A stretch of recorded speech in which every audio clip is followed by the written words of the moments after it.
Hi everyone, it's Angela with Strong Meridian, and today your favorite dietitian is going to talk to you about lectins. Why is everybody talking about lectins? Are lectins really a problem?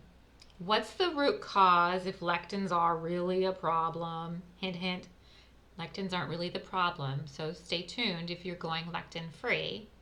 I'll let you know what the problem really is. And what should you do about it? Okay. What's a lectin?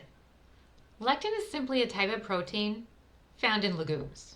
Legumes are going to be, your kidney beans, your white beans, your cannellini beans, your chickpeas, which are a bean, even though we call them peas. But they're also in black beans and black-eyed peas and peanuts, because peanuts are legumes, even though we call them nuts. Now, raw undercooked legumes have a higher amount of lectins in them. These can be harmful, which is why we cook them really well. You can pressure cook legumes. You can soak them overnight and boil them.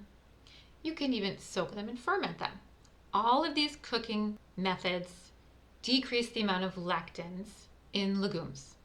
And to be very honest, most people don't have a problem with lectins. Why is that? Why do some people have a problem with lectins? Some people don't. Why do some people now have a problem with lectins when they didn't when they were younger? Why have I never heard that lectins were a problem until I turned 50 plus? Why didn't I hear about that when I was younger? I mean, for sure, my mom tried to get us to eat more beans. Didn't work. But when I did eat beans, they didn't make me sick. They didn't give me gas. They didn't give me bloating. They didn't give me joint pain. They didn't give me a rash. They didn't give me brain fog. If you eat lectins and you feel this way, are they causing some of those symptoms? If you were feeling that way and you stopped eating the lectins and these symptoms improved, were the lectins the true cause? No. The lectins were not necessarily the true cause of your gas, bloating, skin rashes, painful joints, whatever your symptoms you had, and then you stopped eating legumes, and then they went away. It's not the root cause. The root cause of why lectins could be bothering you is your gut. It sounds to me like you have leaky gut. This, my friends, is a happy, healthy gut. This image is brought to you by Microbiome Labs. Thank you very much for letting me use this today. This is a happy gut. What do we have in here? We have your immune system here. We have your gut layer. Yeah, your intestines are literally one cell thick. So have you ever eaten a hot dog in a casing, a brat in a natural casing? That's intestine, and you can see right through it. There is no difference between a cow's intestine and your intestine. Then we have this blue layer here. This blue layer here is mucus. We should have a nice, it's not like this thick, but bear with me. We should have a nice thick layer of mucus in our intestine. And this is where the probiotics live. They live in it and right on this outer layer too, depending on the species of the good bacteria. And we have some good bacteria here. We also have some opportunistic bad bacteria. And that's also going to be labeled LPS. But we got some funny looking stuff here too. So those would be the pathogens. But they're outnumbered by the good guys. And the good guys, they feed on this mucus and they make the mucus. So it's like this great symbiosis we got going on. Why would lectins cause an issue with this gut? Why would they make you gassy? Why would they make you bloaty? Why would lectins, cause joint pain? It's the breakdown of this gut. So the food is not the problem. I'll probably say that again. The food's not the problem. It is you. It is your gut. We have leaky gut. What is leaky gut? Have you heard of leaky gut? I know a lot of you have. And you might have even gone to your doctor going, I think I have leaky gut. And unfortunately, I'm sure many of you were poo-pooed. And this is because conventional medicine uses a different term. They use intestinal permeability. They don't use leaky gut. And to be honest, there's not a prescribed medication that will fix leaky gut. And leaky gut is not just a problem that you just fix. I mean, you have to find out what's causing it, remove that root cause, and then mend the gut. And that is what alternative practitioners do. That's what functional medicine practitioners do. Let's look at this gut. Okay, so we had some semblance of a really good healthy gut over here, and then we have this mixture of good bacteria and bad bacteria. It went from this healthy blend of the good guys, a little bit of bad guys, to a higher diversity of bad guys. And then look, we have these bad guys and this LPS stuff going through the gut. And clearly this gut is damaged. We have some happy gut cells here. These are tight junctions. You see how the cells, they're tight? That's how they got their name. They're tight. Food doesn't fall through this. But when you have leaky gut, we have holes, and food will fall through. Food will fall through. That's exactly what's happening in this picture here. And not only does food fall through, but bad bacteria falls through as well. And this thing called LPS. What the heck is LPS? LPS is short for lipopolysaccharide. This is why we call it LPS. And LPS is part of bacteria. It sits on the bacteria wall. And when the bacteria die, poof, we get, like debris, cellular bacterial debris, and that's the LPS. And that LPS causes systemic inflammation, and it can help break down a gut. Back to the slide. Let me show you what this LPS does. This LPS is falling through your 1 cell thick intestine, and it's coming in contact with your immune system, and it's getting into your blood flow here. Once it does that, I tell people just really simply, without overcomplicating things, LPS will find your weakest spot, and it's going to settle there, and a long time is going to go on, and then you're going to have some inflammation start. And that could be pain, it could be arthritis, it could be low back pain, it could settle in the pancreas, it could settle wherever it wants to. It's like that.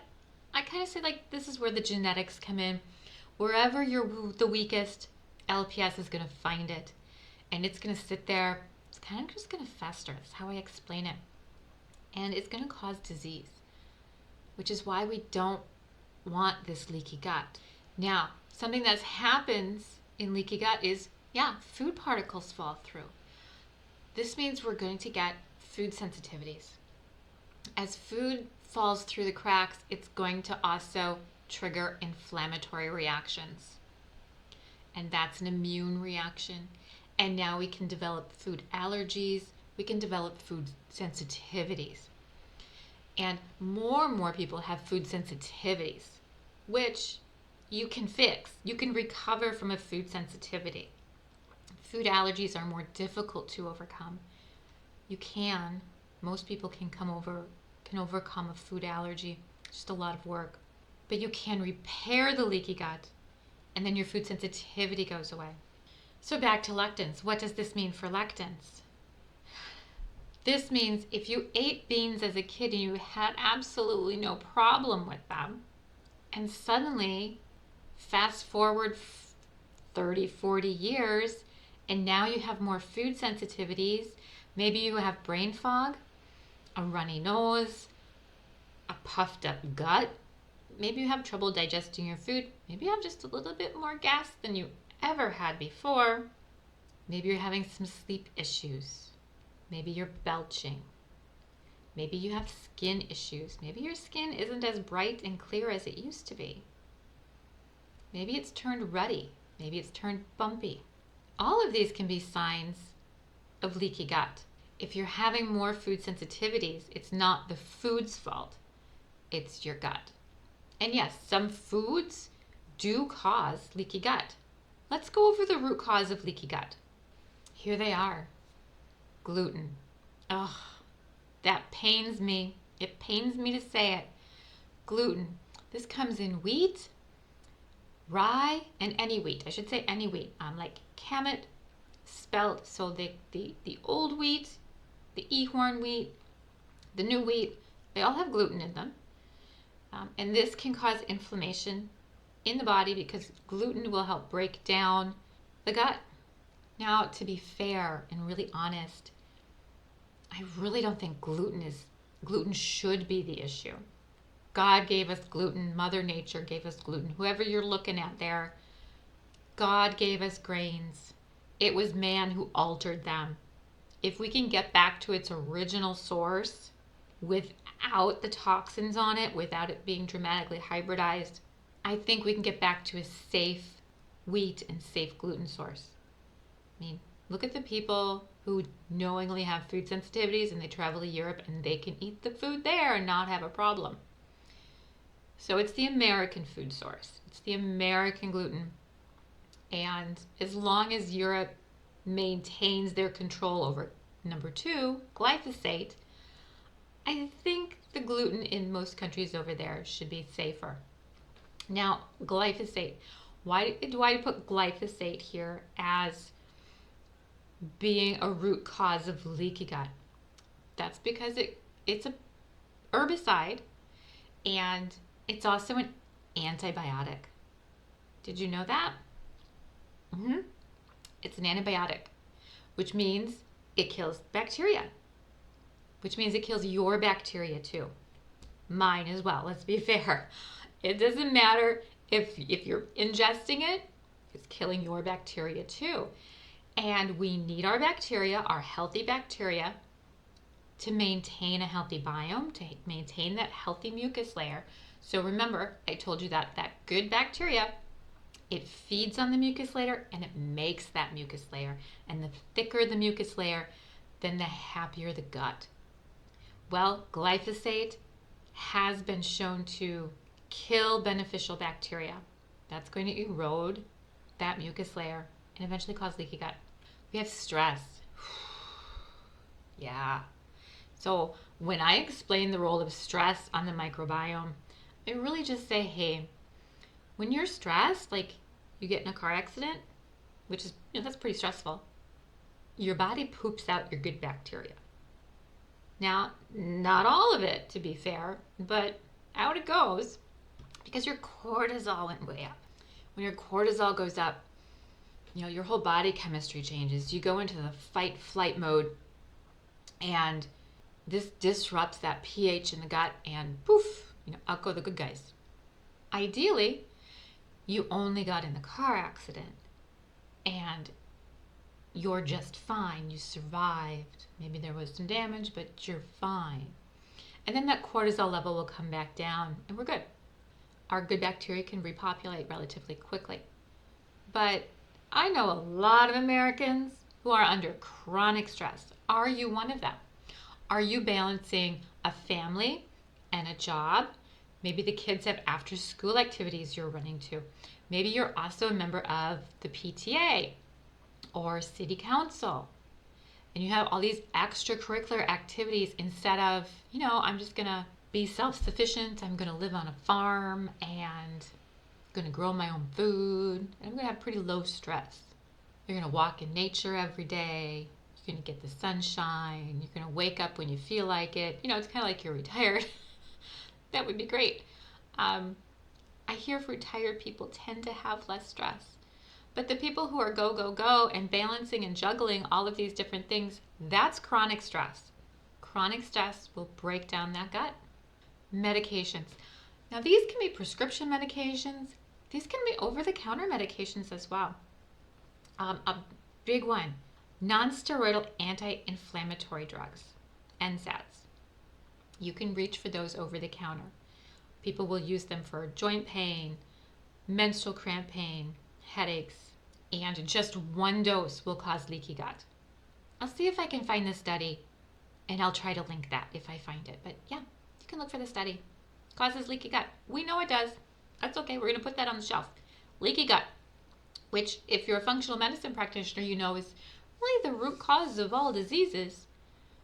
We got that. We can just buy that over the counter without the label warning.